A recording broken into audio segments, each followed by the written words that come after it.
এখানে বলছে Jamal and I যুক্ত হয়েছে অ্যান্ড দ্বারা। এখন অ্যান্ড দ্বারা যে দুইটা নাউন যুক্ত হইল, নাউন বা প্রনাউন যুক্ত হইল, জামাল এবং আই দুইটা ব্যক্তি কি একজনকে মিন করতেছে, একই ব্যক্তিকে মিন করতেছে না আলাদা ব্যক্তিকে মিন করতেছে? যদি আলাদা ব্যক্তিকে মিন করে তাহলে বার প্লুরাল, আর যদি একই ব্যক্তিকে নির্দেশ করে তাহলে সিঙ্গুলার।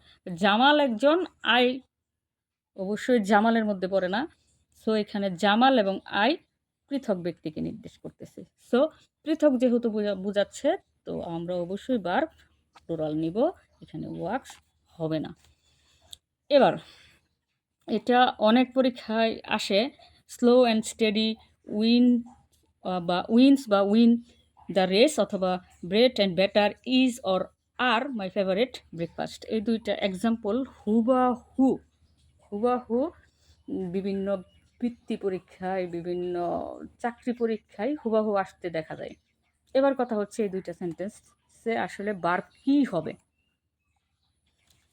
এই দুইটা সেন্টেন্সে এখানে বলছে স্লো অ্যান্ড স্টেডি, এখানে একই অর্থ বা একই ভাবকে বোঝানো হয়েছে, যে কারণে ভার্ব সিঙ্গুলার হবে। আমরা রুলস পড়ছিলাম যে অ্যান্ড দ্বারা দুই বা ততোধিক নাউন দ্বারা যদি একই ব্যক্তি, একই বস্তু, একই অর্থ বা একই ভাব প্রকাশ করে, সেই ক্ষেত্রে আমরা ভার্বটা সিঙ্গুলার ব্যবহার করব। তো এখানে স্লো অ্যান্ড স্টেডি দিয়ে একই অর্থ বা একই ভাবকে বোঝানো হয়েছে, যার বিদায় ভার্ব হবে সিঙ্গুলার। উইন্স হবে নট উইন।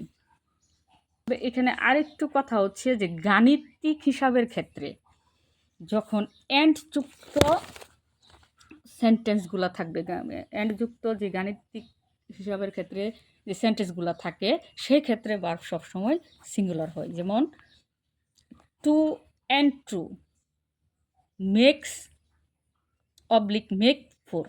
তো এটা গাণিতিক হিসাব। সো আমরা এখানে সিঙ্গুলার ভার্ব ব্যবহার করবো। আর আমরা তো জানি যে হচ্ছে যে মেন ভার্বের সাথে অ্যাজ বা ইএস অ্যাড করা থাকলে সেটা সিঙ্গুলার ভার্ব, আর অ্যাজ বা ইএস ছাড়া যে মেন ভার্বগুলো আছে সেগুলো প্লুরাল ভার্ব। তো এখানে মেক হচ্ছে মেন ভার্ব, এর সাথে যেহেতু অ্যাস আছে তাহলে মেক্সই হচ্ছে এখানে সিঙ্গুলার ভার্ব। আর এটা যেহেতু গাণিতিক হিসাবকে নির্দেশ করতেছে, যে কারণে ভার্বটা সিঙ্গুলার হবে। একটু ব্যতিক্রম, এটা হচ্ছে টাইম অ্যান্ড টাইট, এখানে হোয়াইট হবে, এখানে হোয়াইটস হবে না, এটা একটু খেয়াল রাখতে হবে। এটাও বিভিন্ন চাকরি পরীক্ষায় অনেক আসতে দেখা গেছে। এবার সেকেন্ড রুল হচ্ছে যে অর, নর, বাট, অলসো, অর, নর, বাট, অলসো, এই তিনটা জিনিস যদি কোনো সেন্টেন্সে থাকে, তবে সেক্ষেত্রে আমাদের ভার্ব কি হবে। তো এই তিনটা জিনিস যখন আমরা কোনো সেন্টেন্সে পাবো, তখন অর, নর, বাট, অলসোর পরে যে নাউন বা প্রনাউন থাকবে, সেই নাউন বা প্রনাউন অনুযায়ী আমরা ভার্ব নিব। অর্থাৎ ওই নাউন বা প্রনাউন যদি সিঙ্গুলার হয় তাহলে ভার্বটাও সিঙ্গুলার, নাউন প্রনাউন যদি প্লুরাল হয় তাহলে ভার্বটাও প্লুরাল হবে। যেমন he or his brother have done the work, এই যে এখানে ওয়ার আছে, তো ওর যেহেতু আছে, এবার ওরের আগে যেটা এটা কাউন্ট হবে না, ওরের পরে যেই নাউন বা প্রনাউনটা আছে ওইটাকে আমরা কাউন্ট করে হচ্ছে ভার্ব নিব। তো হিজ ব্রাদার এটা সিঙ্গুলার সাবজেক্ট, তো সিঙ্গুলার সাবজেক্ট যেহেতু, তো আমাদের এখানে কি হবে, এখানে অবশ্যই সিঙ্গুলার ভার্ব হবে। আর হ্যাজ অবশ্যই সিঙ্গুলার ভার্ব, হ্যাভ এখানে হবে না। একইভাবে হি অর হিজ ব্রাদার্স, এই যে ওর আছে, তো ওরের আগে হি এটা কাউন্ট হবে না, ওরের পরে যেটা আছে অর্থাৎ হিজ ব্রাদার্স, এখানে হিজ ব্রাদার্স হচ্ছে প্লুরাল সাবজেক্ট, যে কারণে আমরা ভার্বটাও প্লুরাল নিব, অর্থাৎ হ্যাভ নিব, হ্যাজ নিব না। সেকেন্ড, নেইদার হি নর হিজ ব্রাদার্স, এই যে নর আছে, তো নর যেহেতু আছে, তো নরের পরে যেই নাউন বা প্রনাউনটা থাকবে ওইটাকে আমরা কাউন্ট করব। তো হিজ ব্রাদার্স এখানে প্লুরাল ফর্মে আছে, অর্থাৎ প্লুরাল সাবজেক্ট, সো আমরা এখানে ভার্বটাও প্লুরাল নিব, এখানে ওয়াস হবে না।